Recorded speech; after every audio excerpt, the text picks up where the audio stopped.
Public TV आपकी आवाज।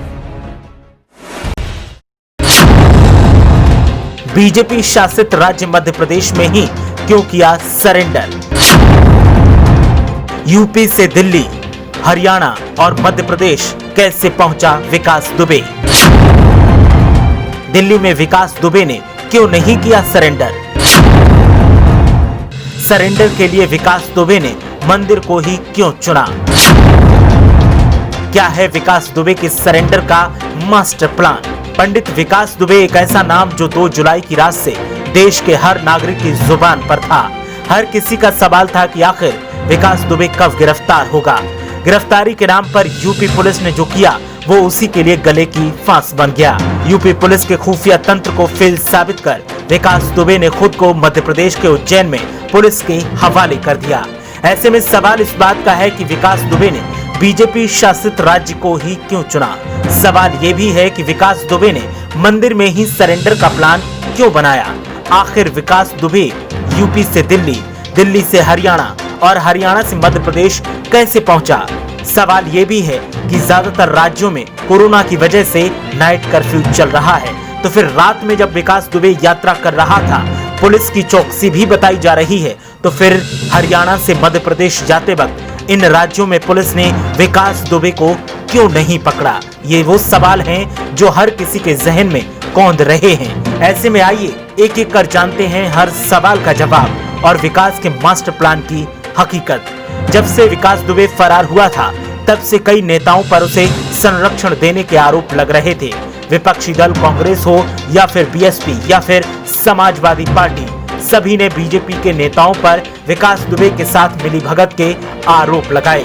ऐसे में विकास दुबे की बीजेपी शासित राज्य से गिरफ्तारी एक बहुत बड़ी साजिश की तरफ इशारा करती है, जिसमें कई सफेद पोशों के शामिल होने की संभावना है।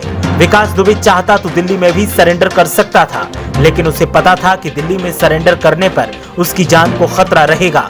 उसे वो संरक्षण दिल्ली में नहीं मिल सकता जो बीजेपी शासित राज्यों में मिलेगा। साथ ही यूपी पुलिस गुस्से से विकास दुबे को ढूंढ रही थी। अगर वो यूपी पुलिस के सामने ही सरेंडर की शर्त रखता तो उसकी जान को खतरा हो सकता था। ऐसे में संभव है कि जिन सफेद पोशों से विकास दुबे को मदद मिल रही थी, उन्हीं की सलाह पर विकास दुबे ने उज्जैन के महाकाल मंदिर को चुना। क्योंकि सावन का महीना चल रहा है, भले ही कोरोना काल है, लेकिन उज्जैन महाकाल मंदिर पर श्रद्धालुओं की संख्या काफी है। ऐसे में विकास को पता था कि यहाँ पर पुलिस गोली चलाने से इसलिए डरेगी क्योंकि आम जनमानस भी निशाने पर आ सकता है। तो विकास दुबे ने मंदिर को इसीलिए सरेंडर के लिए चुना ताकि वो पुलिस की गोली से बच सके। भले ही पुलिस इसे अपनी सफलता मान रही है, लेकिन ये प्री प्लान सफलता खुद विकास दुबे ने ही पुलिस को दी है, क्योंकि उसने खुद चिल्लाकर कैमरे के सामने कहा, मैं ही हूँ विकास दुबे। और उससे भी जरूरी बात ये कि दिल्ली में उसने होटल में कमरा लेने के लिए अपनी असली आईडी नहीं दिखाई, लेकिन मंदिर में पर्ची अपने असली नाम से कटवाई। साथ ही मंदिर में उसने चेहरे को छुपाने की कोई भी कोशिश नहीं की, क्योंकि वो चाहता था कि लोग उसे पहचाने। कहा यह भी जा रहा है कि उसने खुद ही पुलिस को सूचना दी थी कि वो मंदिर पहुंच रहा है, लेकिन इस सच्चाई की पड़ताल अभी बाकी है। बीजेपी शासित राज्य मध्य प्रदेश में विकास दुबे का सरेंडर हुआ तो विपक्ष ने बीजेपी पर सवाल उठाने शुरू कर दिए और विपक्षी दलों का कहना है कि अपने चहेते को बचाने के लिए खुद बीजेपी के इन नेताओं ने ये प्लान विकास दुबे के लिए बनाया और मध्य प्रदेश में जाकर सरेंडर करवाया। साथ ही कहा यह भी जा रहा है कि कानूनी सहारा लेने के लिए विकास दुबे को वक्त चाहिए था। ऐसे में विकास दुबे के गुर्गों ने सब इंतजाम जब कर लिया, तब विकास दुबे ने खुद को पुलिस के हवाले किया। सच्चाई पूरी क्या है वो तो विकास दुबे जाने और उससे पूछताछ में ही निकलकर सामने आएगी।